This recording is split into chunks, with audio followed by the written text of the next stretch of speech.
A very good morning and welcome all of you to the daily news analysis with me, Jatin Verma, for 18th of February 2025. So in today's news analysis, we are going to talk about constitutional morality. I had given you the case study yesterday regarding the stampede. How would you, as the disaster mitigation officer, how would you prevent a stampede that happened on the railway station, New Delhi railway station, or for that matter any kind of stampede? So today we are going to see the answer to that case study. Then Deposit Insurance Credit Guarantee Corporation. What do we mean by 𝐑𝐄𝐂𝐍𝐃𝐄𝐃? Why the RBI, why the Financial Services Secretary in the Ministry of Finance saying that the deposit insurance limit will be increased beyond 5 lakh rupees? What does it mean? Then Places of Worship Act. As you see here, what do we mean by Places of Worship Act? Why the Supreme Court is putting off the cases under the Places of Worship Act. Then the new Chief Election Commissioner. After a lot of to and fro, whether the new procedure should be followed as enunciated, as declared by the Supreme Court in its Anup Barinwal case judgment, or whether the procedure as enacted under the act passed by the parliament to appoint the new CEC and other election commission members should be followed. So this is going to be these are going to be the news articles. New CEC, this is an important matter. Then Places of Worship Act, Supreme Court. Then what is the bot attack? You have been hearing a lot about YouTube bot attack. Number of viewers increases to 50,000, 25,000. Similarly, these type of attacks, the bot attacks, are happening on the government websites, thereby rendering many websites server down for 1 day, 2 days, 48 hours. What does it mean by bot attack? What is the scientific meaning, the technical meaning of it? We are going to see it today. Then railways will build permanent holding areas in up to 60 railway stations. Heavy rush railway stations will have holding areas, or you can say outside the railway station there will be these waiting areas which will help hold the crowd, because at the platform, as I said yesterday, the space is very limited to accommodate such a huge rush, especially during these eves like Mahakumbh and other eves that we witness. Special trains are flagged off or arranged, but the crowd is so huge that we need to have some arrangement outside the railway station, and that is why the railway minister is now saying that we'll have some good number of these holding areas in the 60 railway stations. Okay, we'll have more on it. I have prepared a good answer on it, the key points which you can accommodate and write a better answer when it comes to disaster management, when it comes to preventing these type of stampedes at the railway stations. Now, how did a DDoS attack cripple Kaveri 2.0? Kaveri 2.0 is the server of Karnataka government to register the property title deeds, but it was affected by this bot attack. The technical name is DDoS. We are going to see more on it. Now, coming to the news articles directly, before we begin, I would like to tell you about the test, the All India Prelims mock test that is going to be held on 23rd of February, and today is the last date to register yourself. If you reside in any of these 20 places where this test is going to happen, please enroll yourself and take the experience of this simulation test for your own preparation. Even if you are going to appear in 2026, do appear in this test so that you get an idea, the hang of the actual UPSC prelims paper. Okay, let's move further. So these are the news articles as we just saw them. Now, Finance Ministry likely to increase deposit insurance limit from rupees 5 lakh. Earlier, let me tell you, this 𝐑𝐄𝐂𝐍𝐃, I think the text is visible or not. Let us change the color. So 𝐑𝐄𝐂𝐍𝐃, Deposit Insurance and Credit Guarantee Corporation. It is an entity, it is a subsidiary under RBI. Prelims oriented facts need to be decoded. It is a subsidiary under the RBI. That means it is a wholly owned company of Government of India through RBI. So what does it do?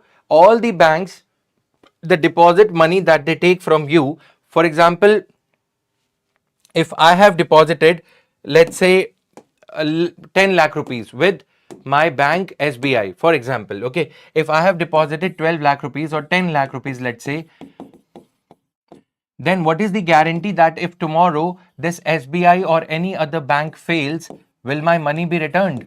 Or if there is a run on bank means huge rush of withdrawals. Okay, a lot of rush of withdrawals from the bank. So bank will be empty, there will be no money. So where will the depositors like me and you the depositors get the money from. Okay, depositors' money would be gone. So that is why a body in 1968, how can you remember? The act was passed in 1961.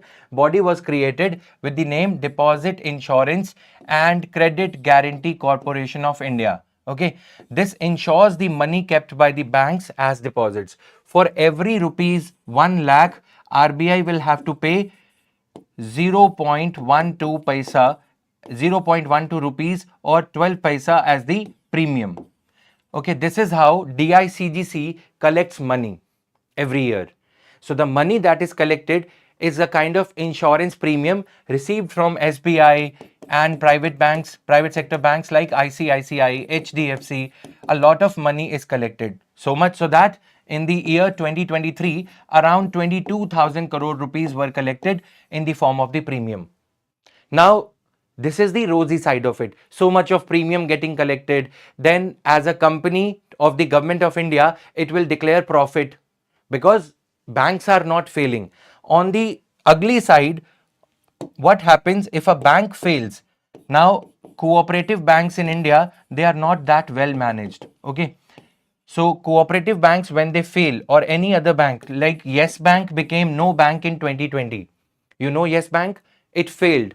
Rana Kapoor, the CEO, committed a fraud. Here also a bank has failed and DICGC will pay the depositors the money that was kept by them up to rupees 5 lakh only. As of now, the limit of insurance is rupees 5 lakh. Right? Earlier, the limit was just 1 lakh rupees till 2020. So you should bear these facts. If in case the bank fails, any bank fails, Deposit Insurance and Credit Guarantee Corporation, on the basis of the money that it has collected, will make good the loss suffered by the depositors. For example, this was a depositor. Earlier he was in yellow shape, now it is in red or orange shape. That means the money has been duped. So he had kept 10 lakh rupees, but now he will get only 5 lakh rupees because the limit is up to 5 lakh rupees. Okay. For example, if in a bank 50,000 crore rupees are kept, but per user 5 lakh rupees maximum will be paid. If a depositor's account was having 50,000 rupees, then the entire 50,000 rupees will be paid. But if a depositor's account is having 5 lakh rupees, 5 lakh. But if it is above 5 lakh, then the depositor would be at a loss. Now, in the scenario of increasing bank failures, especially the cooperative banks like this New and Cooperative Bank of New India Cooperative Bank has failed. Okay, so what RBI does is whenever some news of embezzlement, fraud comes, RBI places the restrictions on withdrawal of money on the people who hold the bank account. Okay, so when somebody is holding a bank account, he or she will not be able to withdraw money. That is why now the government is saying, the finance ministry is saying, there is a need to increase the limit to above 5 lakh rupees because many people in India, they still save their savings in the bank account. Agreed? Now many of them are now saving the savings in the bank account. So what happens that this money, people will lose faith in the banking system, and concomitantly, resultantly, the savings rate in India would also go down. So that is why it is important to revise this limit periodically. Many RBI governors have also flagged this issue that we need to periodically revise this limit so as to enable the people to keep their trust intact in the banking system. Not only the public sector banks, but this limit also applies to private sector banks. So how can UPSC ask a question? Point number 1, is DICGC owned by RBI? Is it a subsidiary of RBI? Yes. How is it financed? There is a table, a snippet, you can say. You can find these snippets in every PPT. You can call them as Jatin Verma snippets or something, but we will be incorporating them. We have rather been incorporating them since last 5-10 days. So these snippets will be handy when it comes to learning these or grasping these or memorizing these facts every day. Okay, so this is there. This will help you memorize these topics. Is the stream going properly? Everything working fine?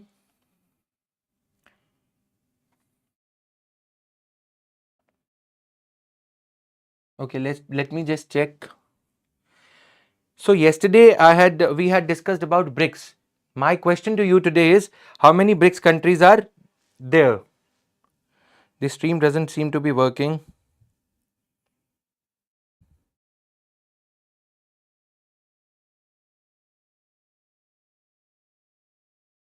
Okay, yes. Yesterday I gave you a question. I mean, we discussed the topic 𝐑𝐄𝐂𝐍𝐃𝐄𝐃. So what are the, how many of you are watching it live? Because I see the number of people watching it dropping drastically. Is everything going fine?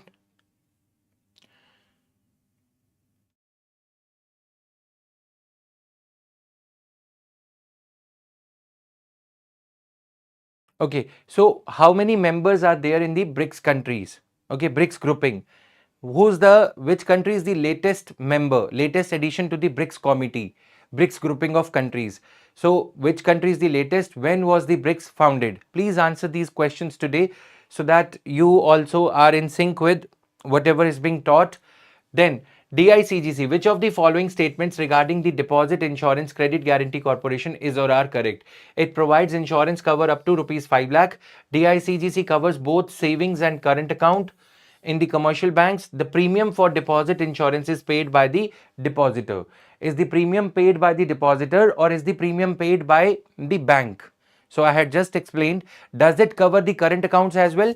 Many of you must be knowing that current accounts are the accounts held by companies, sole proprietors. The accounts meant for business purpose are called current account. Okay. So please do answer this question. Now moving on to the next issue, Gyanesh Kumar named the CEC, Chief Election Commissioner, after the selection committee meeting. Okay, what do we mean by selection committee here? See, what is the problem in this? I have incorporated this physical balance to help you understand what happened. The Supreme Court had given a judgment in 2023. As per that judgment, the selection panel, Supreme Court prescribed a criteria that selection panel will have PM, leader of opposition, and CJI as the head of the panel to choose CEC and other EC members. All right. Now, later in 2024, the Parliament enacted the law named as CEC and other election commission members, Conditions of Appointment, Conditions of Service and Other Conditions Act 2024. Okay, in this act, the Parliament had said that the selection panel will have PM, LOP, Prime Minister, Leader of Opposition, and one Cabinet Minister, one Minister of the Council of Ministers. So here again the Cabinet is getting an upper hand because two members are from the Cabinet and one member is the Leader of Opposition. Whereas in this case, CJI was also included. As we have seen that the Vice President of India has been casting doubts, had made some comments last few days saying that why the judiciary is interpreting the question under the interpreting the constitution under the garb of interpreting the constitution. The judiciary is giving more powers to itself. Why the doctrine of separation of powers is not being observed? We had a lengthy extensive discussion on that, right? Now, why that vice president's remark came few days before this thing happened, this thing is happening, that CEC is appointed as per the criteria prescribed by the Parliament. So we are having prima facie, we are having a conflict between doctrine of constitutional supremacy as upheld through judicial review, as interpreted through judicial review, or doctrine of parliamentary supremacy as enacted, as we see that Parliament enacted an ordinary law and this ordinary law is seeking to circumvent or is seeking to bypass the judgment by a constitution bench. Okay, any bench of, you tell me what is the meaning of constitution bench? Please answer, what is the meaning of constitution bench? What are the minimum number of members? What are the minimum number of members required for a bench to be called as a constitution bench? Okay. Yes, BRICS establishment year 2009. Okay, so these things are there. Constitution bench. Now, I told you, I have summarized this issue that the physical balance, the tarazu, is tilting in favor of the parliament prescribed criteria, the criteria enacted by the parliament, even as in 2023, the Supreme Court judgment made the CJI as one of the members in the selection panel. But that criteria has been bypassed, and the new criteria enacted by the parliament has been used to appoint the chief election commissioner this time.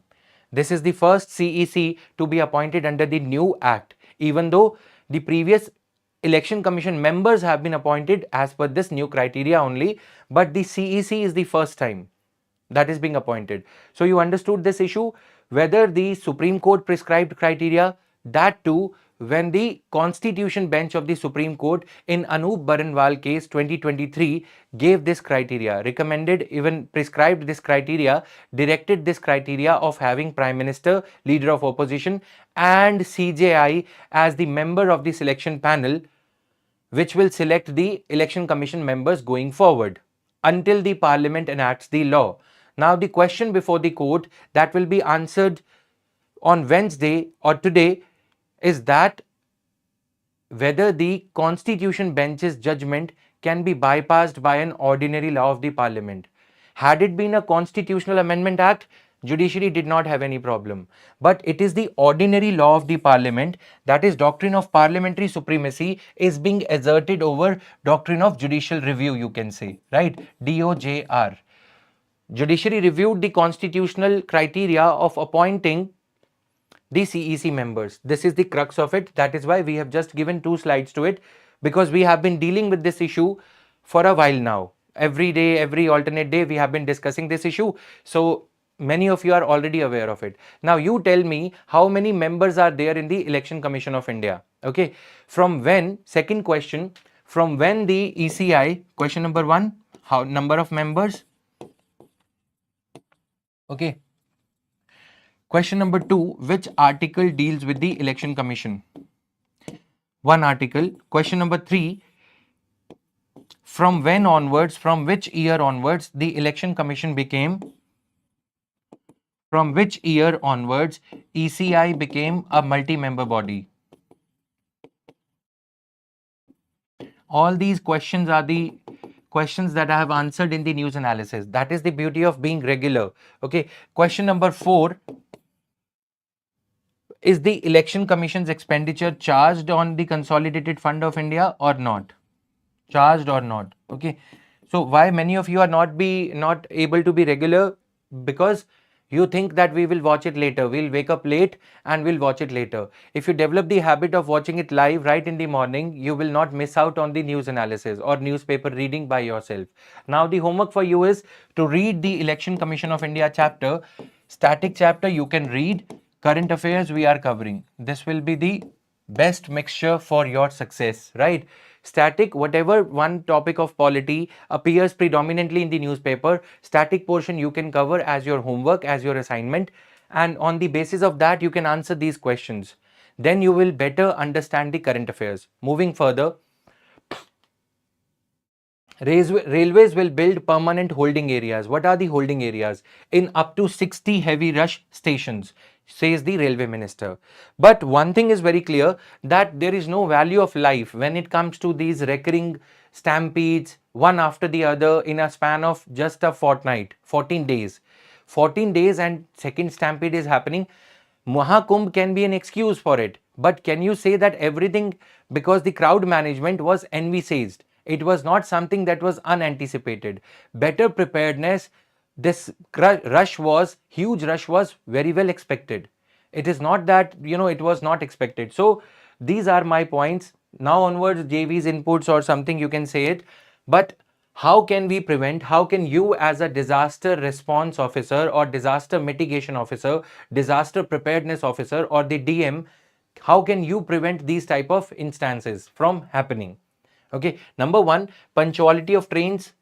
In British India, the trains used to arrive on time. That was the beauty of the ruled India, British ruled India. Okay, punctuality. But now we see the frequent announcements of train getting delayed, frequent changing of the platform creates panic amongst the passengers and their relatives who accompany them. So that is something that creates a chaos, and chaos creates panic. Panic creates mob rush or the mad rush, and then that creates stampede.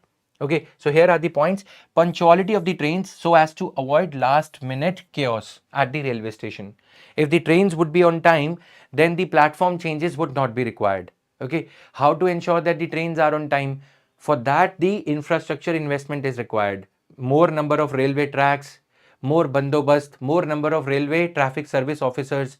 IRTS has now been abolished, or it has been merged under another service. Okay, but the good thing would be that if more such personnel through Railway Recruitment Board, station masters who are well trained should be appointed, so as to avoid this kind of a thing. At least 30-minute breather time to the passengers in case of any last minute change in the platform number. So what happens is, you are standing at platform number 12 and abruptly, just 3 minutes before the train is going to arrive, a announcement comes that train number XYZ, which was supposed to arrive on platform number 12, is going to arrive on platform number 16. Now, carrying your luggage, running from one platform to another, passengers, they end up either crossing through the railway tracks, thereby risking their life, or they see a mad rush, or they see a chaos, leaving behind their belongings to run from pillar 12, the platform number 12, to platform number 16. This is what happened at the NDLS also. Okay, so these are the simple points that you as a layman can also think about. Now, this is how the UPSC questions sometimes check your knowledge, check your general understanding. Every answer does not have any book or coaching to answer for you. Okay, so some things you can pull out from the mere reading of the newspaper or analysis of it. Now, holding areas or waiting areas outside the railway station. Since yesterday, I told you that platform area is very limited. Okay, this is the railway track and this is the platform area. If everyone is allowed to come inside, there will be a lot of rush, as happened at NDLS. To avoid this, why not have the waiting areas outside the railway station itself, with the sunshade, etc., or with the trees, or with the sitting benches, so as to enable the people to sit and enjoy their tea or coffee until the train announcement is made. Okay, so this will avoid the rush, unnecessary rush at the platform, right? So that needs to be avoided.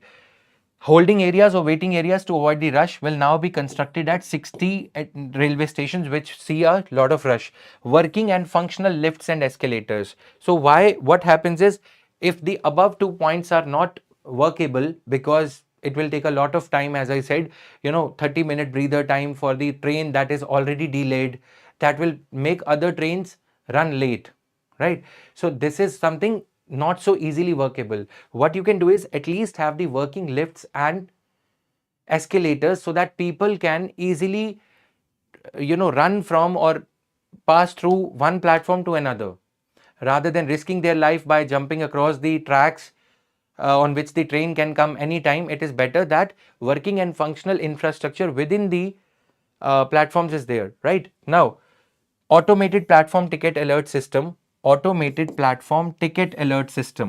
that whenever there is extra surge in the traffic beyond 5 to 10%, if the passengers flow is more than 5% of the usual platform crowd handling capacity. If ordinarily 5,000 people are coming to the platform every day between 8 p.m. to 9 p.m., and if on a certain days number of people increases by 5%, can't we have a computerized system where the system alerts the railway personnel that they need to be on duty? Extra railway police force personnel need to be deployed so as to manage crowd. And these railway police force, they also need to be trained well. It is being said, as per the initial reports, that railway police personnel were clearing the rail over bridge when this stampede happened, because they were doing the lathi charge or something. That is why the mad rush, the chaos, the panic and the stampede happened, right? So proper training of railway police force personnel as to how to manage such a huge crowd, how to queue up people rather than doing the lathi charge or something. Proper guardrails. What are guardrails? These are the guardrails which need to be deployed, so that in case a moving train comes, a fast train comes, people during such type of stampede, etc., they do not fall off the platform onto the track. So these guardrails need to be installed at busy railway stations, heavy rush railway stations. Then hourly biometric based attendance system for security personnel. Many a time that it so happens that railway staff is not there, even though they punch their attendance in the morning and in the evening, but they are not there during the time of disaster, during the time of such stampede.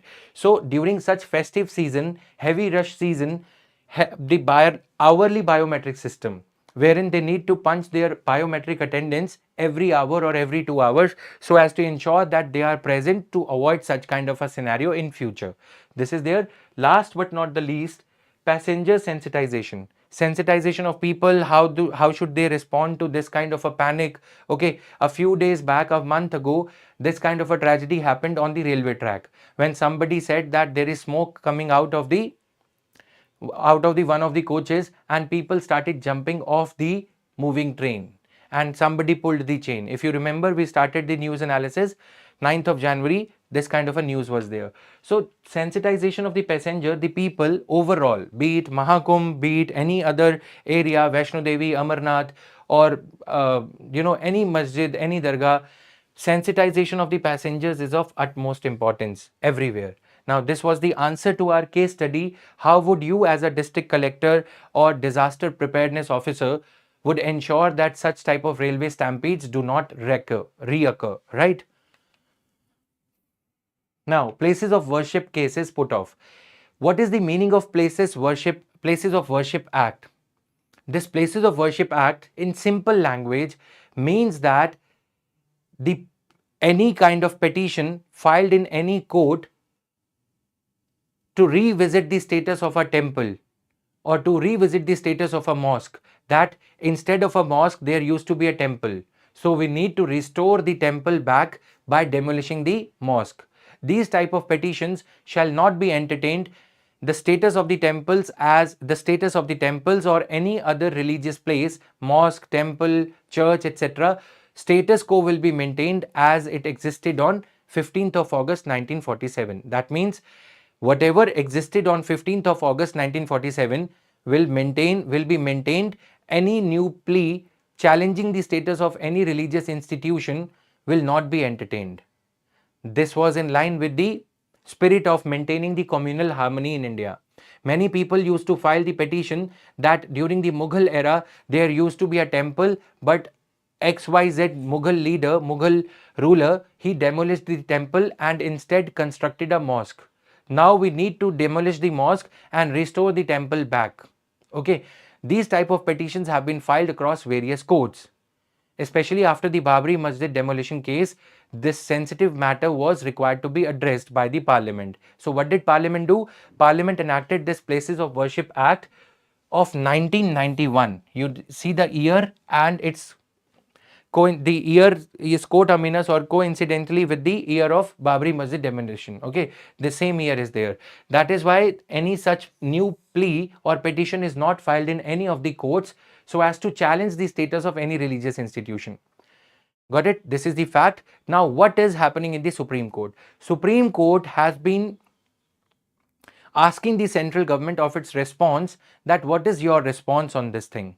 Okay, but central government has not been coming forth for last 3 years, despite repetitive reminders, rejoinders by the Supreme Court. And that is why now the Supreme Court has put off this case, that we are not going to entertain this case anymore until and unless Centre files an affidavit on it. That what is the Centre's response? Whether the new fresh petitions challenging the status quo of existing religious institutions should be entertained or not. Okay. Supreme Court has been hearing a case challenging the Places of Worship Act of 1991 for over 4 years now. Despite petitioners and interveners presenting various arguments and legal questions, the central government has remained silent. Okay, so this is the problem. On the matters of popular appeal, where one section of society would get offended, another section would get appeased or would favor the government, government turns a mute spectator. Government turns a blind eye or does not answer the queries. This is why the government loses the credibility also at times. Okay, talk about Kaveri water dispute, talk about these religiously sensitive matters, the center will not appear, letting the Supreme Court decide the matter, or letting the matter hang in the air. So Places of Worship Act has been challenged in the court. Court has been seeking the response from the centre in the form of an affidavit filed by the government's advocate called Attorney General. But no affidavit has been filed for last 3-4 years. Now the Supreme Court says that we are putting off this matter since centre is not answering this. Okay. So 8 orders have been issued. Now you understand 2 points here. What is the meaning of Places of Worship Act 1991? It means that any fresh petition will not be filed, will not be entertained in any of the courts challenging the status quo of existing religious institution. As the religious institution existed on the day of independence of India, that religious institution will remain as it is. That means if there existed a mosque on 15th of August, I cannot go and file a petition that, my lord, before Mughal Raj or during Mughal Raj, there existed a temple. Now I want the temple to be back by demolishing the mosque, because these type of petitions will disturb the communal harmony of the country. That is why after the demolition of Babri Masjid, the then government in 1991 had enacted a law to freeze all such religious properties as they exist. Got it? So this is there. Now, Places of Worship Act, what is the exception to Places of Worship Act? Please answer for me. What is the exception? There is one, particular temple site or religious institution site which is exempted from it. Many of you must be knowing, but to wake you up out of your slumber, out of your sleep, I am deliberately asking this. Now, what is Places of Worship? These are the sections. You can quickly go through the sections. So, it prohibits the conversion of a place of worship from one religious character to another after the India got independence. Okay, after 15th of August, no religious institution's structure or character could be changed by demolishing it or by converting one religious site into another religious site. Got it? So this is just, the crux is important, the sections are not as important, right? Now, section 6, it prescribes a punishment of up to 3 years imprisonment and fines for contravening section 3. If anybody deliberately seeks to convert or demolish any religious site, one religion, into another religion, by demolishing, like the Babri Masjid thing happened, by doing some harm to the existing religious structure, if anybody seeks to convert that religious structure into another religion's structure, that person can be punished up to 3 years. Okay, so this was the case. Now, arguments of the supporters for the 1991 Act. This is, all these cases you can read. PDF will be shared right away after the news analysis ends. Okay, so this is there. Now, arguments against. Opponents argue that the Act prevents Hindus, Jains, Buddhists and Sikhs from legally pursuing the reclamation of the places of worship they believe were originally theirs. If these people from Hinduism, Jainism, Buddhism, they think that Mughals had damaged their properties, their religious properties, now they want to reclaim that piece of land and construct their temple or religious institution afresh, they are barred from going to the courts. That is why the court is asking the parliament, what is your opinion on it? Okay. So you can say that Supreme Court is also shying away from deciding upon this matter. Supreme Court had in earlier instances, like in triple talaq case, in such sensitive matters, after sending certain reminders, etc., Supreme Court decided on its own whether that statute, whether that law should be revisited or not, until the parliament enacts a law. But in the populist matters, since judiciary is also shying away, that leads to a situation of governance vacuum. Okay, where would the citizens go? If the Supreme Court is also not answering and the center is also zipping its lips or turning a blind eye to the sensitive matter like this. Okay, now coming to this thing, constitutional morality. This article has appeared. The origins and nuances of the concept. We talk about these things often in the judgments also. We come across the term constitutional morality. On one hand, we have public morality. That means the sentiments of the public will guide the discourse in the parliament, discourse in the Indian polity. For example, recently we saw this matter of Places of Worship Act. Here, public sentiment says that Places of Worship Act should be revisited. On the other hand, we have the sacrosanct principles of constitution, provisions of constitution, which say that since we have written constitution, so the principles of the constitution should be given an upper hand. Okay, so this is the literal meaning of constitutional morality.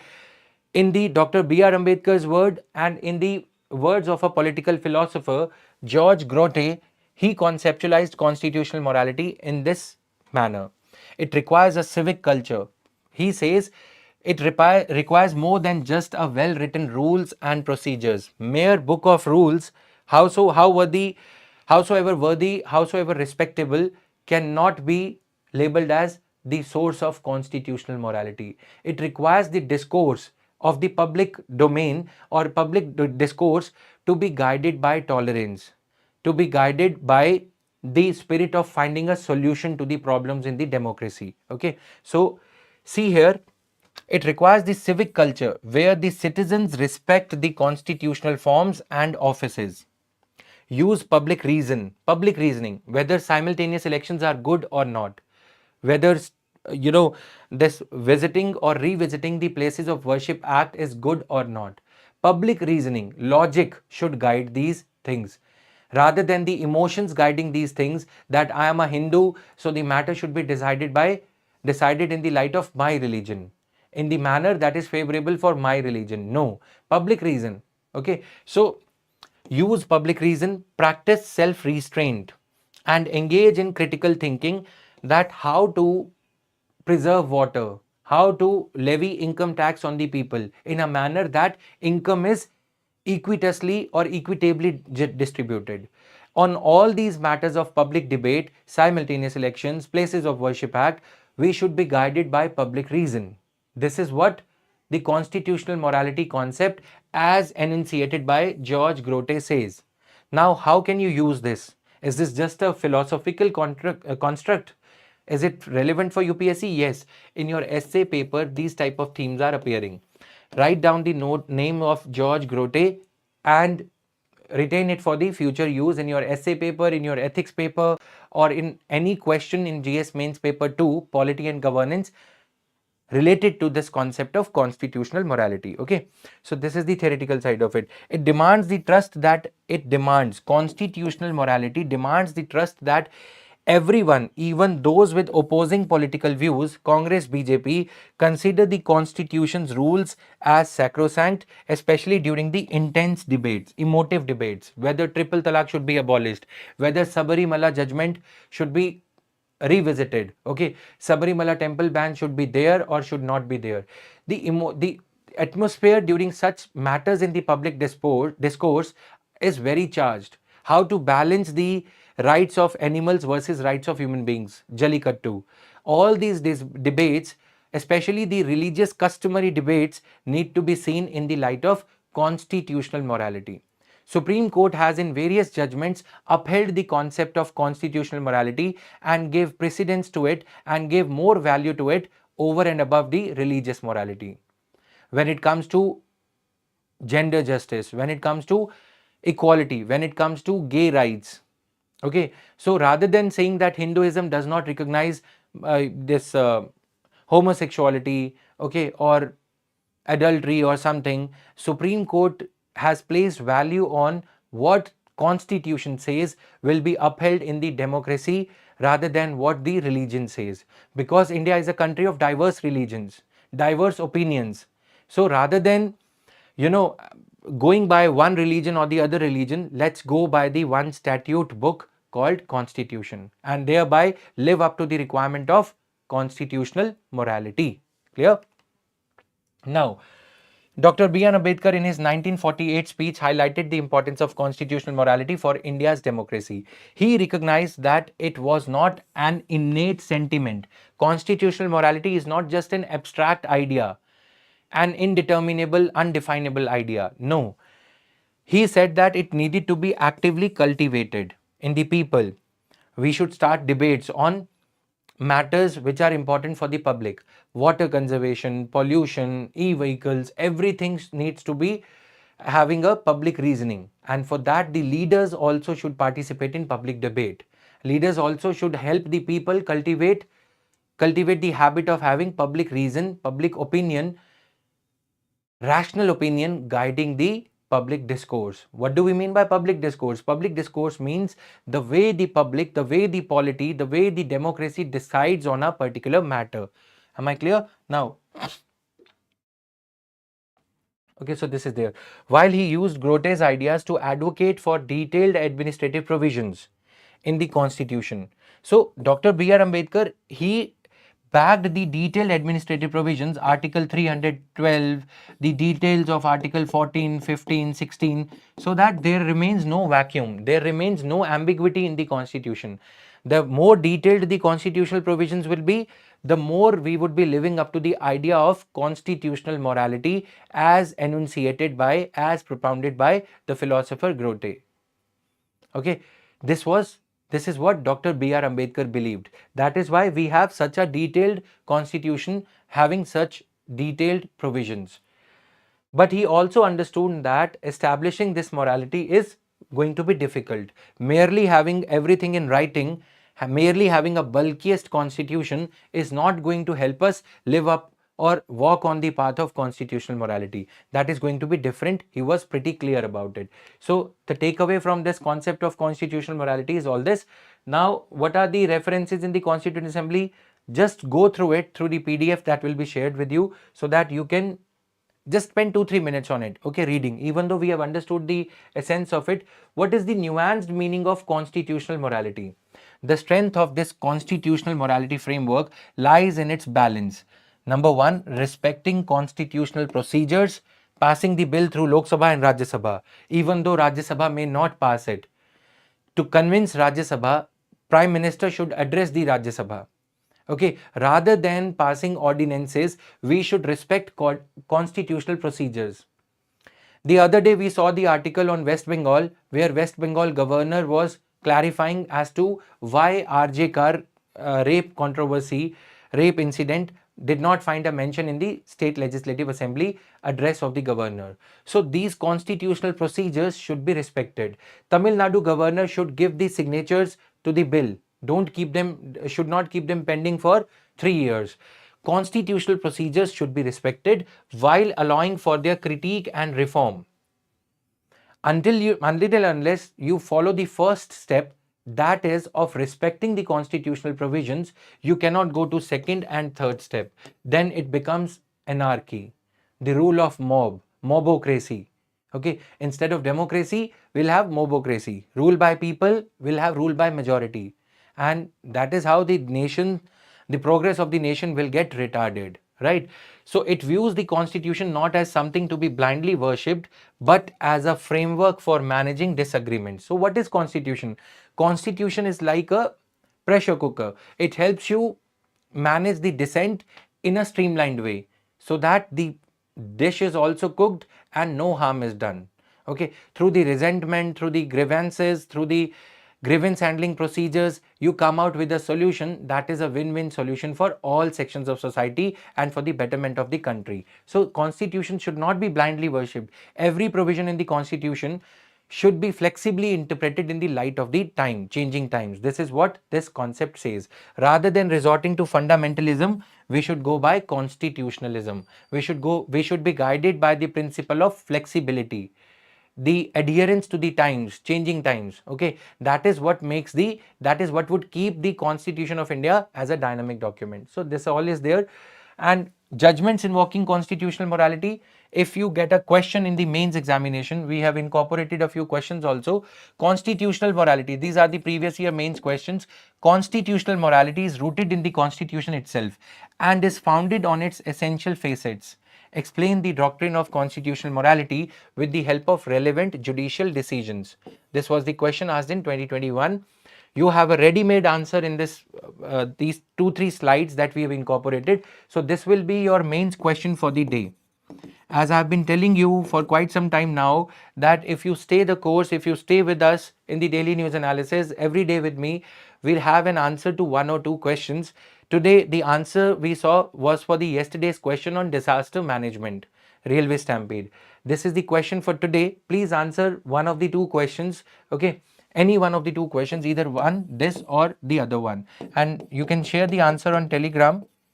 By this Saturday evening, your answers on to this question at least will be evaluated 100%. Okay, so gradually we'll be able to prepare for GS mains paper 1, 2, 3 and 4, ethics case studies, constitutional morality, paper 2, international relations likewise.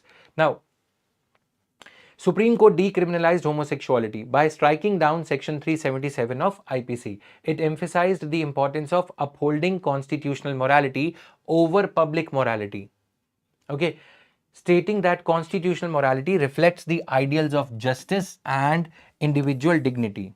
Public morality, religious morality may be skewed in favor of one gender over the other.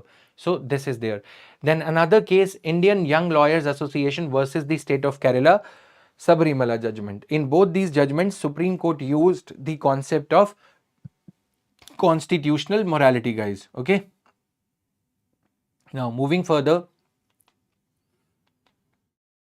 how did a DDoS attack cripple Kaveri 2.0? What is DDoS? Distributed denial of service attack on Kaveri 2.0. So distributed denial of service attack. Colloquially, popularly it is called as bot attack. Okay, when a command is given from multiple systems, fake IDs are generated and the server of websites, Facebook, YouTube, etc. is choked to the extent of not functioning. Then you get a server code error 505, error 404, too much of traffic. Okay, too much of traffic is there. So that is why, to prevent these type of attacks, bot attacks are very much in news these days, that a website, even on UPSC website, if there are a certain number of people visiting the website at a particular point in time, so what will happen? The way we saw the railway stampede, just to explain you, if there are too many people trying to board the train, what will happen? Nobody will be able to board the train. Similarly, if there are too many clicks on the website, if the crowd handling, the traffic handling capacity of website is, let's say, 10,000, but if at one particular point of time 10,001 or 10,012 or 11,000 people are visiting the website at the same time, website will get choked. Nobody will be able to access the website until the number of people comes down to under 10,000 to less than 10,000. Agreed? Got this? So this is called distributed denial of service attack, DDoS attack. This is important for our GS mains paper 3 cyber security. What do we mean by DDoS attack? You are aware of phishing, etc. These concepts have been incorporated in the books. But trust me, UPSC is very fast than the printing press, in which the books like M. Lakshmikant or cyber security, Lucent, etc. they are being updated. Okay. So those printing presses are, even though they are laser printing presses, but they are slower than the UPSC's way of asking questions. So that is why we resort to a daily book called as daily newspaper. Okay, either the Hindu or the Indian Express. So you need to understand all this. What is Kaveri 2.0? Kaveri 2.0 is Government of Karnataka's Tehsildar's office registration website, or you can say the title registration website, where the property titles, when you get the property registered, you can register the details, you can upload the details of the property you purchased onto the Kaveri 2.0 portal. Kaveri 2.0 portal is the e-Tehsildar kind of software or website, right? Like any registry you do, any kind of document you have, you upload it onto Google Drive. Similarly, you upload this portal on the papers of registration on the Kaveri 2.0. If these type of websites are choked to the extent that nobody is able to access it, that leads to that is called as bot attack or DDoS attack, distributed denial of service attack. How to prevent it? I have incorporated an image. Okay, so how to prevent it? First of all, every time you visit a website which is very much visited by others, okay, you come across this kind of a checkbox. Even this is not a foolproof guarantee. So you come across a jigsaw puzzle wherein you have to identify images with bicycle or images with cartoon or images with ice cream, okay, so that you are a human and there is no bot attack. Okay, so captcha code, etc., these type of things are in fashion these days to filter the traffic. Okay, advanced traffic filtering to distinguish the legitimate traffic from the malicious one, right? These are the ways being deployed to mitigate these type of DDoS attacks. But thanks to the advent of AI, even this image identification, as the way to check these type of attacks is not enough, because AI is able to negate these also up to a great extent, right? Now, you understood this, how to basically these are the government websites of public interface, income tax website on the date of filing of income tax, or sometimes these type of websites, UPSC, Election Commission of India, popular websites are being affected more, are being attacked more by the bots. Okay, so this is there how to prevent these type of attacks. We have to have regular security audits, we have to have bot detection technologies like captcha and behavioral analysis can block, like 5 plus 7 is equal to 12. Okay, easy calculation numbers, so as to avoid these type of attacks are being used. So guys, this was all in today's news analysis. These are your questions. Number 1, a botnet is a network of compromised computers infected with malware and controlled by a single attacker, bot master. Number 1, question number 1, you can look back, check them back in your PPT once you have provided the PPT in next 5 minutes. BRICS was initially formed in 2006 with South Africa being one of the founding members. The primary objective of BRICS is to replace the US dollar as the global reserve currency. Please answer these questions, otherwise we won't discuss them. We will be discussing them in the next class tomorrow only if I get at least 10 to 15 answers in the comment section. Otherwise, we will stop incorporating these questions. Why would I waste my time and you waste your time in not answering and just reading the questions? Find out the answers. That is how you gradually develop your repository of information, right? So these are the things. Now, answer of the yesterday's questions. The PPT had the questions. You can check back the questions in the PPT itself. I will incorporate more questions, 5 to 7 questions, only if you answer today right after the session ends. If you do not know the questions, when was BRICS formed, what is the latest entry into the BRICS, is it Philippines, Malaysia, or any other country, right? Answer these questions. That's all. Last question I would want to ask you, where is the headquarter of Gulf Cooperation Council located? Where is the headquarter of GCC located? Gulf Cooperation Council. Second question is, does SCO have any security force? Shanghai Cooperation Organization, what is the name of the security force created under Shanghai Cooperation Organization?